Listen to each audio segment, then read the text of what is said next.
తీర్మానం అంటే ఈటానికి అంతా సుముఖంగా ఉన్నారు, భూమి మాత్రం ఇస్తారు, దాంట్లో లోటుకేం లేదు. చంద్రబాబు నాయుడు పరిపాలన బాగానే ఉంది. ఇప్పుడు ఏంటంటే అక్కడ 29 గ్రామాలకే భూములు ఇచ్చారు కాబట్టి వాళ్ళకి ప్లాట్ సౌకర్యం కల్పించి రోడ్లు, డ్రైనేజీ, ఏసీ, కరెంటు అన్ని సప్లై ఇస్తున్నారు కాబట్టి ఇచ్చి వాళ్ళ ప్లాట్ వాళ్ళు చూపించి కన్స్ట్రక్షన్ డిపార్ట్మెంట్ అక్కడికి వచ్చి వాళ్ళు వర్క్ చేసుకుంటారు. ఎవడన్నా నా ఇప్పుడు తెలియక ఏంటంటే రైతులు ఏం చేశారంటే ఒక్కొక్కరు 4,000 గజాలు 3,000 గజాలు అట్లా రాపించుకున్నారు. తలా 200, 400 రాపించుకుంటే అమ్మేసుకునేవాళ్ళు. అయ్యే కొనేవాళ్ళు లేరు. అయ్యే బ్యాంకీలో పెడితేనేమన్నా ఎవడు యాక్సెప్ట్ చేయట్లా. అక్కడ చట్టం లేదు. మరి సెంట్రల్ గవర్నమెంట్ నుంచి ఆమోద ముద్ర వేసుకుని చట్టం కలిపితే లోన్ వచ్చిందా, అపార్ట్మెంట్ కన్స్ట్రక్షన్ తెచ్చుకుంటాడు, అమ్ముకుంటాడు.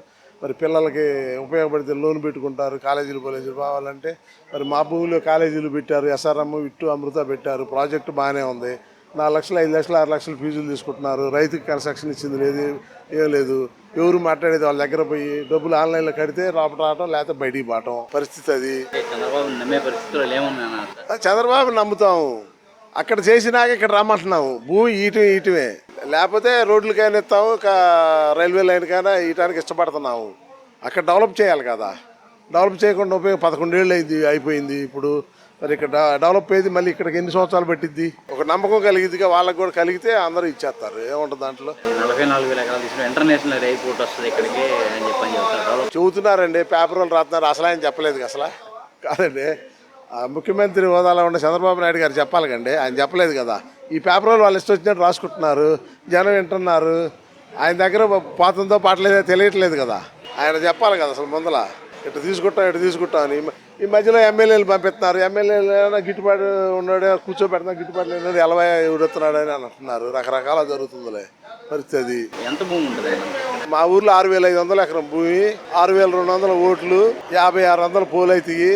5,600లో 4,000 ఓట్లు తెలుగుదేశానికి, వైఎస్ఆర్కి 1,600 ఓట్లు.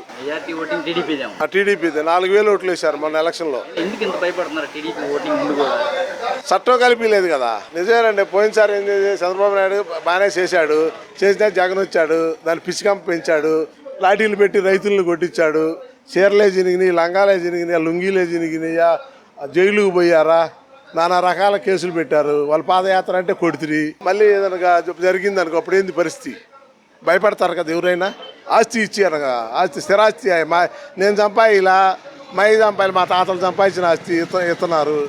3 తరాలు 4 తరాల నుంచి వచ్చిన ఆస్తి కదా ఇస్తున్నారు. ఎవరిని అడగాలండి? నిజమే, నారాయణ గారు వస్తాడు, లేకపోతే పెమసాని గారు వస్తాడు, లేకపోతే ఒక శ్రవణ్ కుమార్ గారు వస్తారు. ఆయన చెప్పిపోతారు. రోజు వాళ్ళ దగ్గర పోతే మీరు వాళ్ళ దగ్గర పోయినా రెవెన్యూ వాళ్ళ దగ్గరకు అంటారు. ఆ రెవెన్యూలు అసలు లెక్క చేస్తున్నారా? ఎవడన్నా ఆఫీసర్ సార్ నా భూమిలో ఎకరం తీసి పక్కోడికి ఎక్కితే ఇంతవరకు దిక్కు దేశానో లేదు. 11 సంవత్సరాలు అయింది. పక్కాగా డాక్యుమెంట్ ఉంది, ఒరిజినల్గా స్టాంపు ఉంది, కొనుక్కున్న స్టాంపు. నా భూమిలో తీసి వేరే వాళ్ళకి ఎక్కిచ్చారు. దాన్ని సరి చేయమంటే సరి చేయాలి. మరి ఏం చెప్పండి? మరి రైతుల పరిస్థితి అట్లా ఉంది. మాకు మాతాడక రోడ్డు ఉంది, కార్లు బావు, బళ్ళు బావు, వంతెన కూలిపోయే పరిస్థితిలో ఉంది. ఎప్పుడు చేస్తారో తెలియదు. ఆ రోడ్డుని పోతే పడిపోయేటట్టున్నారు. ఇంత గుంతలో మయమైపోయింది. రోడ్డు వేసే నాదులు లేడు. ఊళ్ళో కరెంటు స్తంభాలు బాగా పోయినాయి, పట్టించుకునే వాళ్ళు లేరు. పంచాయతీల ఆఫీస్ పోతే మా సంబంధం లేదు అంటారు వాళ్ళు. ఎలపరై చేతేనేమన్నా ఏఈకి ఫోన్ చేయమంటాడు. ఆ ఏఈ ఎక్కడ ఉంటాడు, ఎక్కడ పోనని వీళ్ళు చూపించాలి కదా సమస్యని. ఎవరు పట్టించుకునే నాదులు లేరు. అసలు ఆయన బాగానే చేస్తున్నాడు. చంద్రబాబు నాయుడు గారిని మేము అనం. అసలు లోకల్గా జరిగే వాళ్ళంతా అట్లా చేస్తున్నారు. పూర్తి నిజం ఎవడు తెలియట్లా రైతుకి. అది పరిస్థితి. వ్యతిరేకం కాదు, ఇచ్చేవాళ్ళమే. ఇప్పుడు అక్కడ డెవలప్ చేయకుండా ఇంతవరకు రైతులకు ఏ ప్లాట్ ఎక్కడ ఉందో కూడా రైతులకు అర్థం లేదు. ఇంతవరకు ఒక రోడ్డు వేయలేదు, ఒక డ్రైన్ కట్టలేదు, కరెంట్ లేదు, ఏం లేదు. ప్లాట్లు వాళ్ళకి అప్పు చెప్పిన తర్వాత ఇక్కడికి వస్తే ఇస్తారు, సంతోషంగా ఇస్తారండి. ఇప్పటికే 11 సంవత్సరాలు అయింది వాళ్ళకి. మరి బ్యాంక్ లోన్ వసతి లేదు. కొత్తగా వచ్చి 50 ఎకరాలు ఇచ్చిన వాళ్ళకి బ్యాంకు వసతి కల్పించారు, బ్యాంక్ లోన్ కల్పించారు. మరి రైతులకి అక్కడ ఇచ్చిన ప్లాట్ లోకి బ్యాంక్ లోన్లు ఎందుకు కల్పించరు? తేడా ఉందండి. అందువల్లే భయపడుతున్నారు. అంతకంటే ఎయిర్పోర్ట్ కడతాం, ఇక్కడ ఉచిత విద్యా వైద్యం ఇస్తాం, ఇవన్నీ చెప్తున్నారు కదా.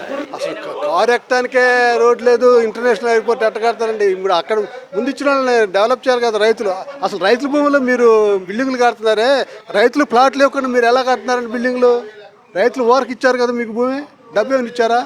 డబ్బీలో ఓరకు ఇచ్చారు. వచ్చినప్పుడు రైతులు ఇచ్చిన భూమిలో మరి రైతులు ప్లాట్లు ఇవ్వకుండా, వాళ్ళకి బ్యాంకు లోన్ కల్పించకుండా, వాళ్ళకి వసతి కల్పించకుండా ఎలాగండి? వాళ్ళ సొంత భూముల్లో ఎకరానికి 25 సెంట్లు ఇస్తున్నారు, మీరు 75 సెంట్లు మీరు తీసుకుంటున్నారు. దానివల్ల మీకు గవర్నమెంట్కి లాభం ఉంది. వ్యక్తిగతంగా నేను విమర్శించట్లేదండి. పార్టీ కూడా మేము తెలుగుదేశం పార్టీయే. మరి 25 సెంట్లు ఇచ్చినప్పుడు వాళ్ళ ప్లాట్లు వాళ్ళకి అప్పచెప్పాలి కదా విషయం. 11 సంవత్సరాలు ఆయన ఇబ్బంది పడ్డారు. ఆ ఇబ్బందులు రాకూడదని మేము కోరుకుంటున్నాం. అది అన్ని బిగిన్ చేసి కడుతున్నాము, ఇస్తారు మాకు ఖచ్చితంగా అంటున్నారు. వాళ్ళు గవర్నమెంట్ ఏమో ఇస్తుంది అని చెప్పి ఆశిస్తాను. ఎవరండి గవర్నమెంట్? ఈయన ఇంకా 3.5 సంవత్సరాలు ఉంది ఈయనకి టైము. ఇంకొక ఆయన వస్తే దాని పరిస్థితి ఏంటి? గెజిట్ చేయలేదు. ఇంకొక ఆయన ఎక్కడో రాయలసీమ రాజధాని పెడతానంటాడు. ఇంకొక ఆయన వచ్చి లేకపోతే మళ్ళీ ఇంకోసారి ఎక్కడ పెడతానంటాడు. దాని పరిస్థితి ఏంటండి? అప్పుడు ఏమైనా గవర్నమెంట్ ఏమైనా స్పందించిందా? జగన్ ప్రభుత్వం చేసినంతకాలం ఆ గవర్నమెంట్లో ఎవరైనా స్పందించారా? అదే లేదు కదా విషయం. అది ఊరు మొత్తం ఏకగ్రీవంగా అని చెప్పని తీర్మానించారు అనుకోవచ్చా? మెజారిటీ టీడీపీ ఓటింగ్ ఉన్న ఊరు ఇది. టీడీపీ ఓటు 2500 మెజార్టీ వచ్చిందండి పోయిన దఫా. అంతకుముందు 1500 మెజార్టీ. లోకల్ ఎంపీ కానీ మీ ఎమ్మెల్యే కానీ ఇట్లా ఇది మా ఇబ్బంది, ఇది ఇబ్బంది ఇది అంతే చెప్పడం అంతే వాళ్ళతో చెప్పలేము. గ్రామ సభ కూడా నిర్వహించినట్టు ఒకసారి నిర్వహించారు. అప్పుడు కూడా అదే చెప్పారు అందరూ. లేచిన ప్రతి వ్యక్తి గ్రామ సభలో కూడా మేము ఈటానికి వ్యతిరేకం లేదు. గ్రామ సభలో కూడా చెప్పారు. శ్రావణ్ కుమార్ ఉన్నారు, ఆర్డీఓ గారు వచ్చారు, వాళ్ళందరికీ చెప్పారండి.